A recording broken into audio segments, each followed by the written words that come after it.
Hey everyone, Pizza the Hut again. Last video was kind of just for laughs.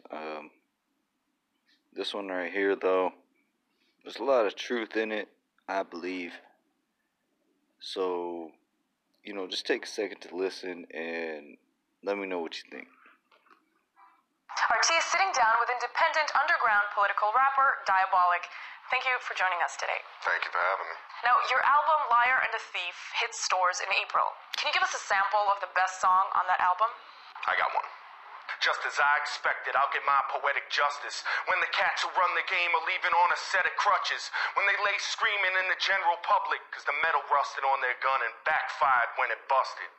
It's just a little something. You've described yourself as a rebel with a cause. What does that mean? What is your cause? I'm fighting for the people, I don't think the government really has our best interests in mind on street level, ever. So I'm basically fighting for the common man. The way the system's set up now, it's becoming a police state on every block. Can't walk through Penn Station without, seeing armed Marines. You're basically bringing kids up to believe that this is how life is supposed to be. And it's not. It's not freedom. It's an illusion of freedom. It's an illusion of having a choice. We're here to open up the eyes of the disillusioned, honestly. We're given this idea that our vote counts, They don't tell us that our vote doesn't really have to be counted. The Electoral College is prone to vote the way the people vote, but they don't have to. So really, what's our vote? We elect a representative. I don't know any of these people. You got a two-party system, this bipartisan system that they have. It's set up to fail. So what do you think realistically needs to be done for real change to actually take place? Go back to the Declaration of Independence, If the government is failing you, it's our duty to instill new government.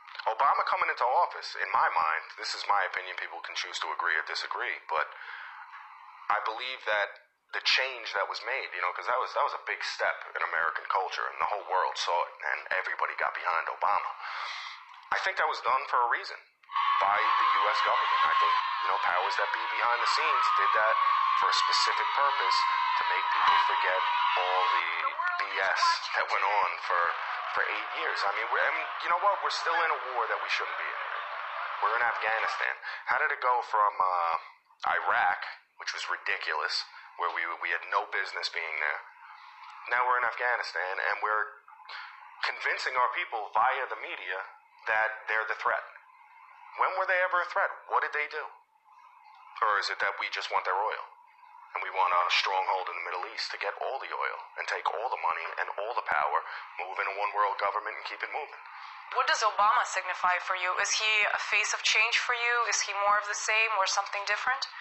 It scares me how enamored people are by him. It scares me because people forget that he had to play the game too. He had to play the game coming up to get where he is, and for him to move that rapidly up the chain of command, he had to play that game real well, and he had to do a lot of favors, and probably owes a lot of favors for that. I don't trust him. He's a politician. How is he any different from any other politician? Is he like the sneaky guy who got in there, and is a guy for the people, and he's going to change the whole system? No, he's not going to change the system. He's going to be in there for 8 years, keep the system going how it does, and then they'll get someone in after him. Another thing you largely focus in your lyrics is the New World Order. Many people who talk about it are labeled conspiracy theorists and so on. So why is it important for you to keep bringing attention to it, and what is it for those who don't know? First of all, I think it's already here. I get a lot of people asking me, when's it going to happen? I think it came with a smile years ago. From the research I've done, basically, they're trying to usher in a one-world government, where everybody is lumped into one category and there's one power that holds all the power. You can see it already starting in Europe. Like, firsthand, they got the euro now. They start with the money. Why is that bad? How do you check them? Who's there to check them? If there's one guy that runs the whole show, or a panel of guys that run the whole show, we're basically going to be living in a corporation worldwide. But many people are saying the U.S. is already a corporation, and that the government can't be checked either way, if it's one big global government or if it's the U.S. government. So what's the difference there? I mean, right now there's another country. You got China. I mean, there's countless countries out there who do not like us. They can't stand us because of our world policy and the things we do to other people. Are you saying that's good? I think Do you that's mean very that good. creates some sort of balance? Definitely. I think it's necessary. If you take that away and there's a one world government, there's no enemies. There's just them. They run the show and we're the enemy. Looking up at them, trying to fight, it's like throwing stones in a gunfight, you know? Are the people scared right now? I think so. I think everybody's scared right now. They're not spending money. Look at the economy. It's a mess. It's a complete mess. Everybody's in debt. You can't make enough to live. It's just going to get worse. And I mean, do people really think that wasn't doctored up by our government?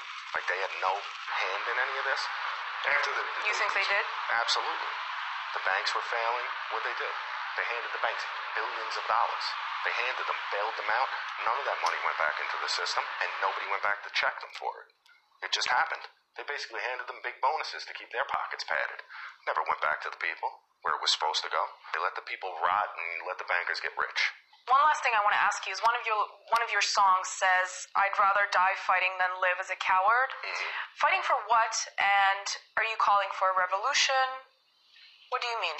I mean, I think we need to revolutionize the system, really. I think we need to change how politicians are elected. How come I have to take a civil service test to become a correction officer if that's what I chose? So basically, I have to take a test and get a certain grade on it to go watch inmates in a prison. But there's no test to become the president of the United States. You know? I mean, George Bush is an idiot. Everybody knows that. He's a moron.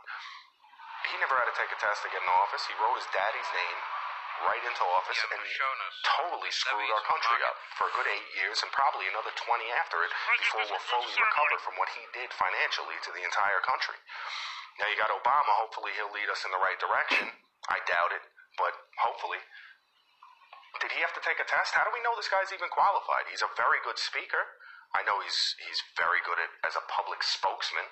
But how do we know he's qualified to do this job? Well, thank you very much for your time with us. Good luck with your new album. Thank you.